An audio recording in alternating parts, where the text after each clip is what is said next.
دشمن مرتضی و علی لعنت، بر دشمن صاحب الزمان لعنت.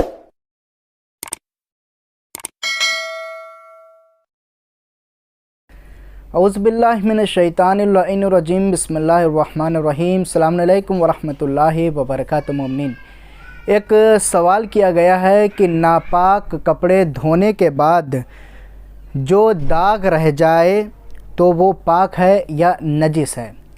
مثال کے طور پہ ایک لباس کے اوپر، ایک کپڑے کے اوپر خون لگا ہوا تھا، اس خون کو دھو دیا گیا. اب خون کو دھونے کے بعد لباس کو پاک کیا گیا. لباس کے پاک ہونے کے بعد اب اس کے اوپر چاہے داغ دھبا کچھ بھی باقی رہے، وہ نجس نہیں ہے، وہ پاک ہے.